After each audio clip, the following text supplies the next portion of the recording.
Good morning, everyone. My name is Peter, and I got back from my RF Regiment Gunner selection course 2 days ago now. It's Friday today, and I went there for minimum of 3 days, Monday to Wednesday.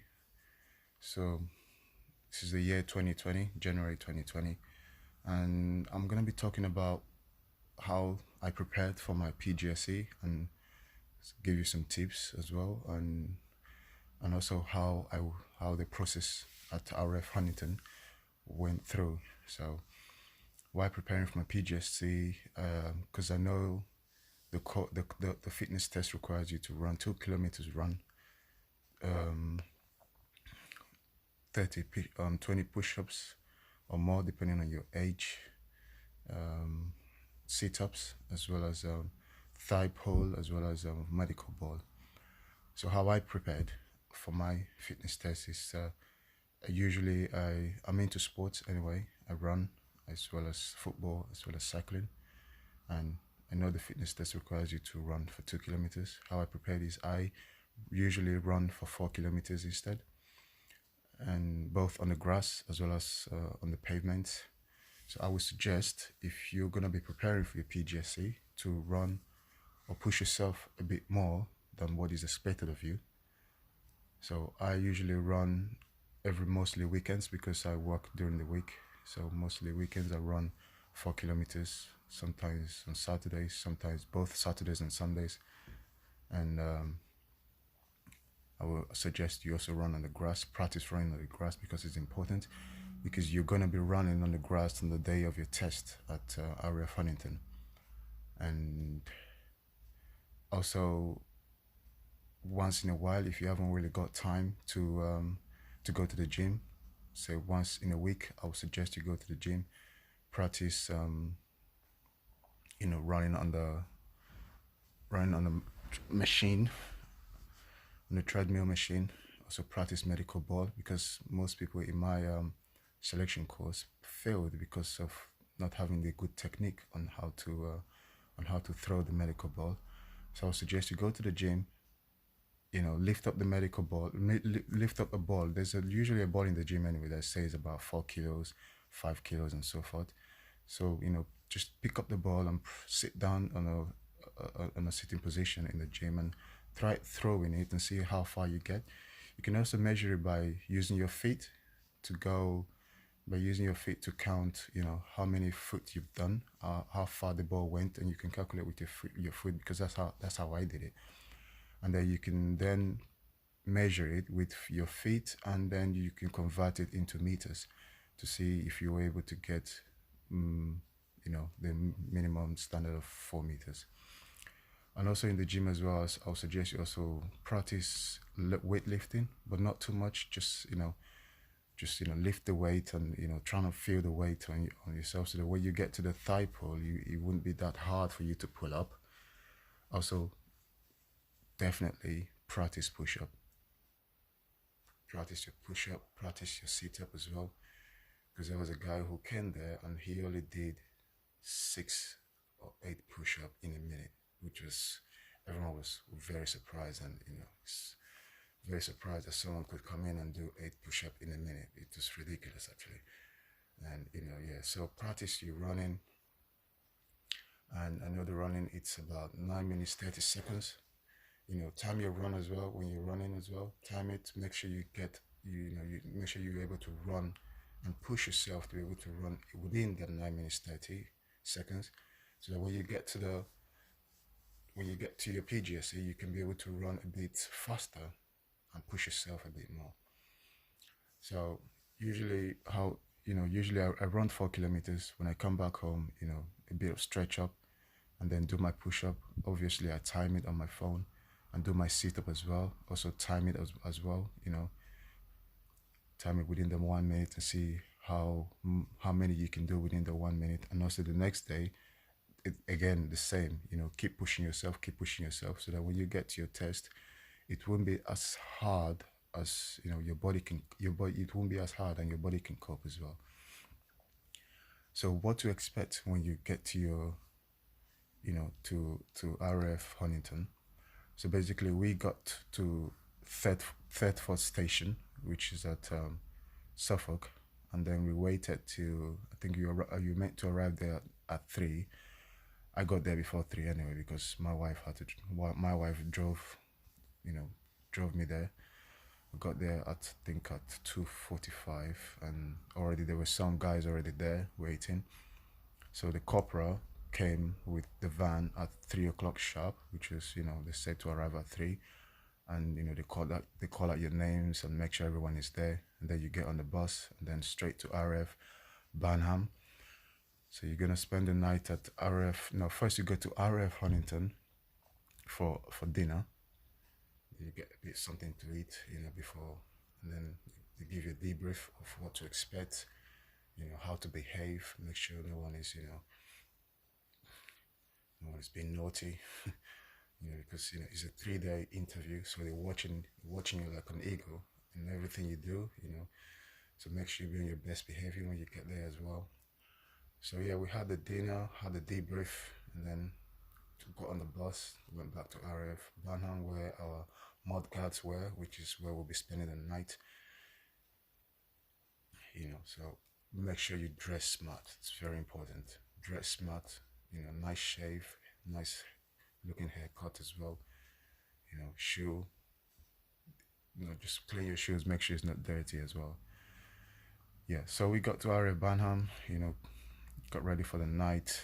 A lot of people were socializing, which is good. And I also suggest when you go for dinner, don't eat too much, but don't eat too little as well. You might be nervous, but make sure you eat well.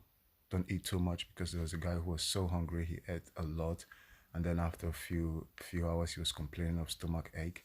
So don't eat too much. Maybe you might be too hungry, but don't eat too much. Just make sure you eat a proper portion of food.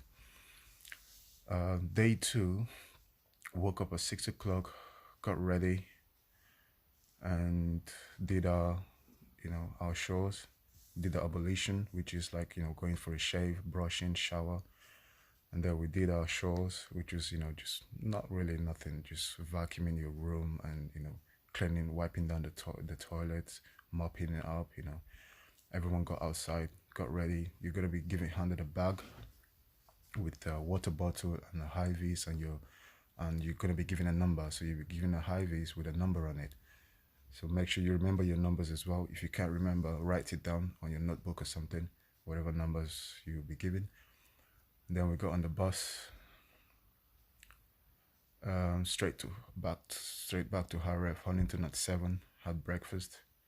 So again, with breakfast, you might be nervous. Make sure you eat something. Don't say, oh, you want to pass or you want to go with empty belly. I would suggest just eat something. Eat something, but not too much, and then you might be nervous with your run and, with the fitness test coming, but don't worry about that, because, once you get going, you won't focus too much on that. So after breakfast, straight to the gymnasium with the staff the fitness staff who's going to be telling, give us a debrief of what to expect, the run, the press up, the push up, the swimming, and the thigh pull, and the medical ball, what to expect. If anyone have any questions, you can ask as well. And then after the debrief, straight away to the football field, when we went for a run. So everyone go to change, and obviously change from your suit to your sportswear, and then straight outside again, and get ready for your run. So it's gonna the staff will take you round the field to show you where you have to run, and just show you the places you need to go run. So it's basically a 2 kilometers, so which is like you just run around the football and rugby pitch twice. So after that is done, and then we go straight to the gym again, straight to the thigh pull. Why some other people are doing, because there were like about 40 of us. Some people were doing the thigh pull, some people were doing the medical ball. So on the thigh pull, they will give you the correct position on how to pull. Medical ball, the same, correct position on how to throw the ball. And then after that, we go straight down to the push-up, and then after the push-up, and then the sit-up. So after that, we clean up whatever equipment we've used to do it, to perform our fitness test in the gym, put it back, clean it up, put it back, and then straight down to the swimming pool. And then you have to change into your swimming truck, and then yeah, straight to the swimming. So after the swimming, we all get dressed and change into our suits, get dressed, go outside, and then wait to know who've passed and who haven't passed. So in our group, there was about 40 people altogether, and half passed and half failed. So again, medical poll was mostly the reason why some people didn't make it. And also, yeah, if you're not really strong, I would suggest go to the gym and practice in your medical ball. Yeah, and after knowing who have passed, who haven't passed, so thank God I was able to make the cut. And also, if you're not a great swimmer, just practice swimming.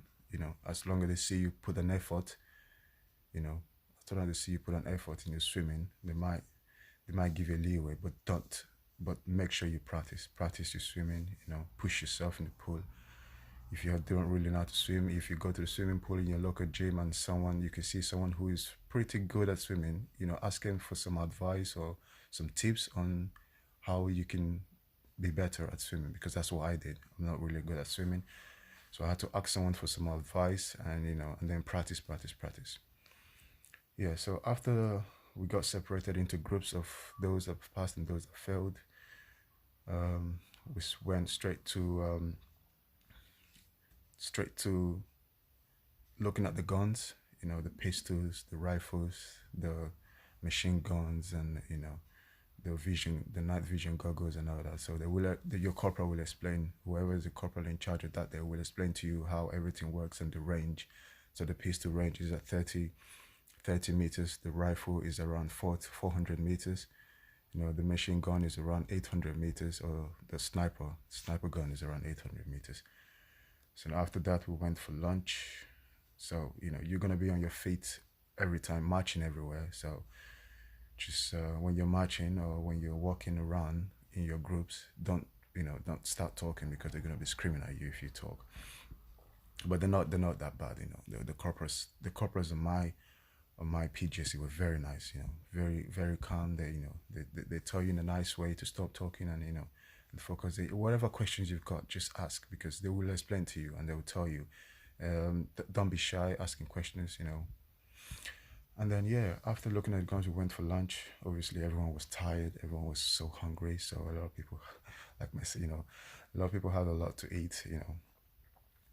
And yeah, then after that, again, to the